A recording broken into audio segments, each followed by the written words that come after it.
आज की क्लास में बच्चों हम चेक करेंगे गॉस लॉ को। आज आप ऑब्जर्वर हो। आज आपको चेक करना है कि गॉस लॉ सही है या गलत। होता क्या है बच्चों एक्चुअल में कि जो साइंटिस्ट होते हैं वो अपना लॉ देते हैं। हालांकि वो बहुत स्टडी करके अपना लॉ देते हैं और दूसरे जो साइंटिस्ट होते हैं वो उस लॉ को क्या करते हैं, चेक करते हैं। जब उनके हिसाब से भी अगर ये लॉ एकदम राइट होता है तो उसको क्या कर देते हैं, अप्लाई कर देते हैं। तो यही चीज आज आपको चेक करनी है। तो आज आप ऑब्जर्वर हो, आपको गॉस लॉ को क्या करना है, देखो बच्चों, प्रूफ करना है। ठीक है, या एक तरीके से चेक करना है किसकी हेल्प से, कुलाम्स लॉ की हेल्प से। ठीक है, तो आज आज की क्लास में बच्चों हमने पीछे जितना भी जो स्टडी की है, जितने भी हमारे लेक्चर आए हैं, उन लेक्चर का एक तरीके से पूरा नॉलेज आपको इस क्लास में मिलेगा। पूरी मैथमेटिक्स, पूरी फिजिक्स। ठीक है, तो आइए करते हैं लेक्चर को स्टार्ट। आगे आने वाले जो हमारे बच्चों 3 वीडियो है, कौन से, न्यूमेरिकल की, गॉस लॉ के एप्लीकेशन, वो भी बहुत इंपॉर्टेंट है। अगर किसी बच्चे ने प्रीवियस लेक्चर नहीं देखे हैं तो कोई बात नहीं बच्चों, आप आगे आने वाले लेक्चर बच्चों जरूर देखना, क्योंकि वहां पे पूरे चैप्टर की इन्फॉर्मेशन आपको उन 3 जो एप्लीकेशन है गॉस लॉ के वहां पे आपको मिलेगी। तो आइए करते हैं लेक्चर को स्टार्ट। वैसे आपको इन्फॉर्मेशन दे दूं कि आपकी डिस्क्रिप्शन में पीडीएफ का लिंक मिल गया है, वहां से आप डाउनलोड कीजिए और वीडियो को एंजॉय कीजिए। तो आते हैं बच्चों टॉपिक पर।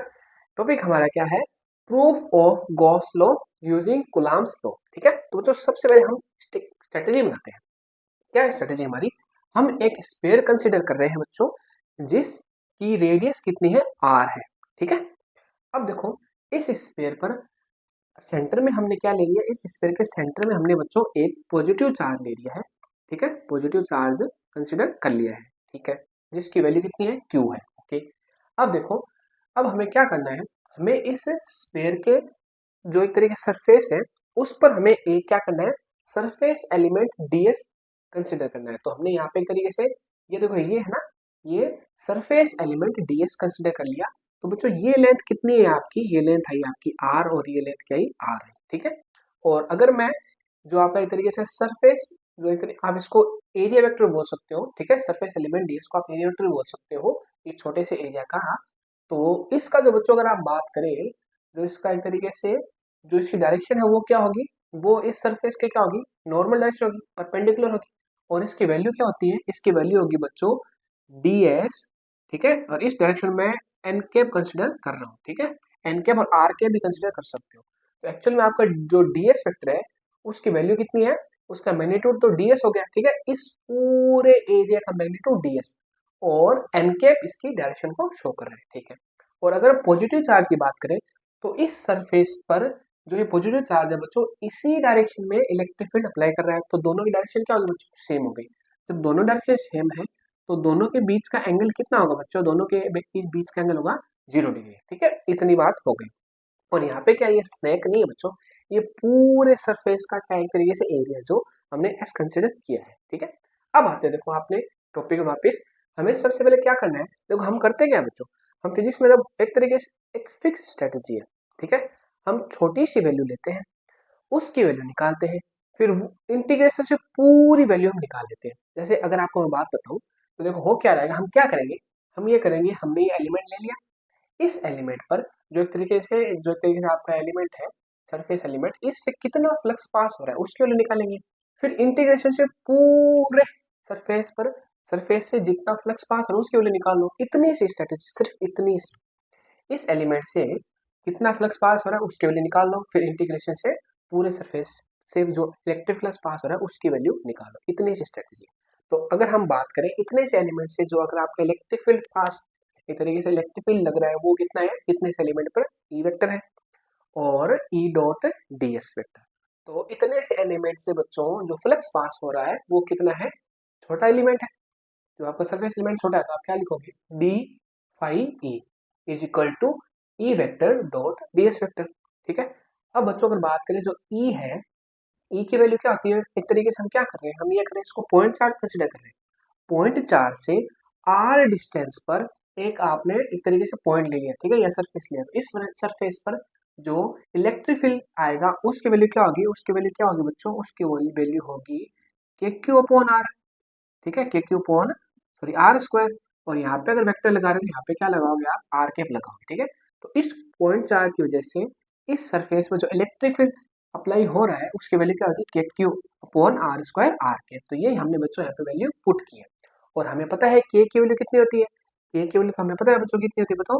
के की वैल्यू होती है 1/4 पाई नॉट। तो इस टाइप से हमने के क्यू अपॉन आर, यानी अगर आप यहाँ पे लिखना चाहो बच्चों लिख सकते हो कि E vector is equal to K Q upon are square are के। ठीक है, तो यहाँ पे जो इलेक्ट्रिक फील्ड है उसकी वैल्यू ऐसी आ गई, के की वैल्यू आपने 1/4 नोट पुट कर दी।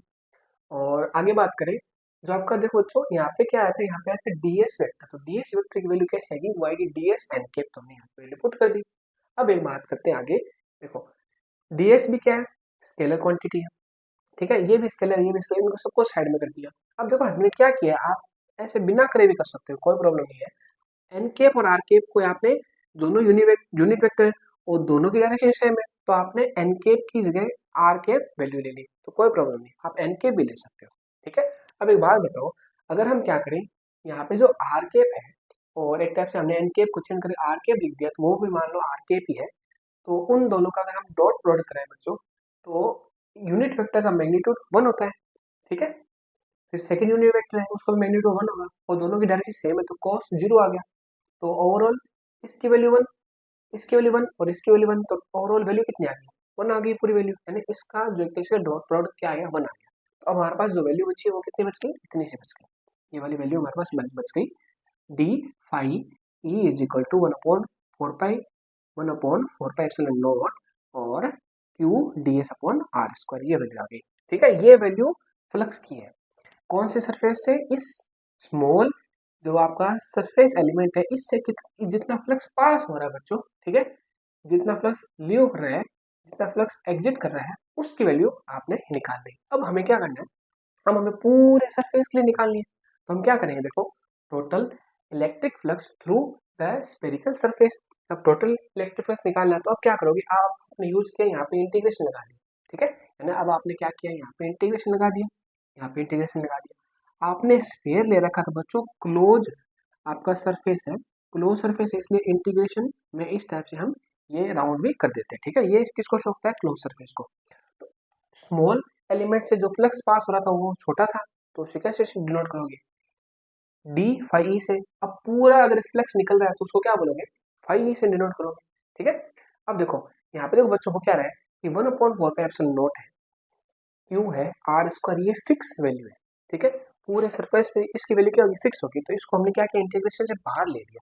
तो अब इंटीग्रेशन क्या वैल्यू बची, अब इंटीग्रेशन में सिर्फ वैल्यू बची डीएस की, यानी एक्चुअल में जो डीएस का इंटीग्रेशन है इसका मतलब क्या है बच्चों, इंटीग्रेशन क्या करता है, इंटीग्रेशन छोटी छोटी वैल्यू को ऐड करता है। तो अगर मैं देखो आपको एक चीज बोलता हूँ मजेदार, कि अगर हम देखो इस टाइप का एलिमेंट पूरे सरफेस पर कंसीडर कर ले, तो इस टाइप का एलिमेंट पूरे सरफेस पर कंसीडर कर ले, तो ऐसे राउंड राउंड राउंड ऐसे सर्किल मारते पूरा सरफेस कवर कर ले, तो पूरा सरफेस कवर करोगे, उसी वैल्यू को ये इंटीग्रेशन बता रहा है। ठीक है, जैसे मान लो कि आपके पास स्पेयर है, एक सरफेस आपने ले लिया, इसी टाइप के पूरे सरफेस को ले लिया आपने पूरे स्पेयर पर। ठीक है, ऐसे मतलब सर्किल सर्किल बन गया है, पूरे सर्किल के एरिया को मतलब ऐड करोगे तब वैल्यू आ जाएगी। इसकी वजह हम क्या कर सकते हैं, हम सीधा इंटीग्रेशन की हेल्प ले सकते हैं और ये इंटीग्रेशन क्या करेगा, पूरे सरफेस का एरिया दे देगा। इसका मतलब देखो, इसका मतलब क्या हो रहा है, ये जो वैल्यू है ये इतने से एलिमेंट्स जो जो फ्लक्स पास है उसकी वैल्यू है, और अगर इसकी वैल्यू निकाले पूरे सरफेस का एरिया स्पेयर है तो क्या होगा, 4 पाई आर स्क्वायर, तो लास्ट वैल्यू क्या जाएगी, 4 पाई आर स्क्वायर। यानी अब जो बच्चों वैल्यू आई है, अब वैल्यू क्या है, पूरे सरफेस से जो इलेक्ट्रिक फ्लक्स पास हो रहा है उसकी वैल्यू है।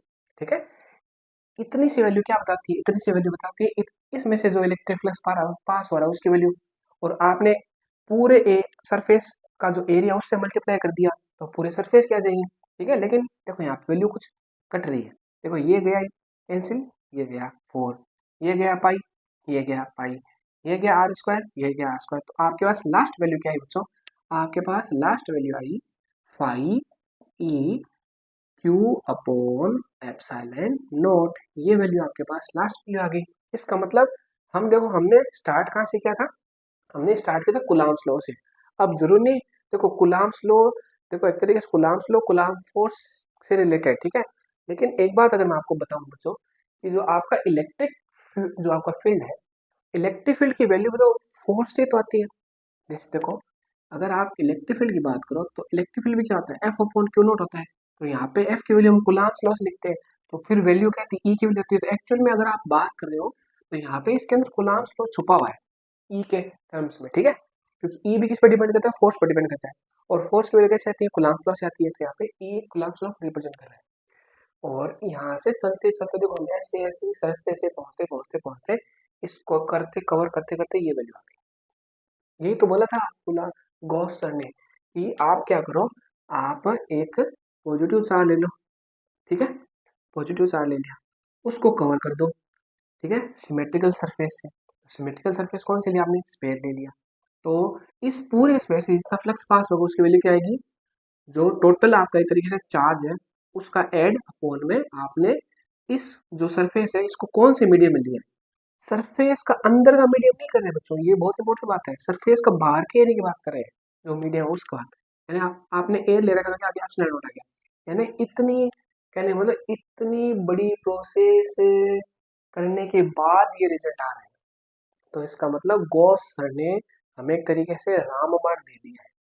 उन्होंने क्या बताया कि देखो भाई इतनी बड़ी प्रोसेस करोगे तब ये वैल्यू आएगी, इसके बजाय क्या करो, सीधा जो मैंने लॉ आपको दिया वो अप्लाई करो, आपका आंसर वही आएगा। तो आ गया आंसर। तो इस टाइप से कूलम्ब्स लॉ की हेल्प से बच्चों आपने देखा कि किस टाइप से हम गॉस लॉ को क्या करें, प्रूफ करें। इसका मतलब कूलम्ब्स लॉ तो सही था, लेकिन गॉस लॉ भी क्या हो गया, प्रूफ हो गया। तो ये लेक्चर आज का कंप्लीट हुआ बच्चों। हम उम्मीद करते हैं कि आपने बढ़िया तरीके से ऑब्जर्वर के जो आपने रोल निभाया है उसमें आपको मजा भी आया होगा, ठीक है। तो अब बच्चों मिलते हैं नेक्स्ट वीडियो में, और नेक्स्ट वीडियो देखते हैं क्या लेके आता है नई इन्फॉर्मेशन हमारे लिए और आपके लिए। तो मिलते हैं नेक्स्ट वीडियो में।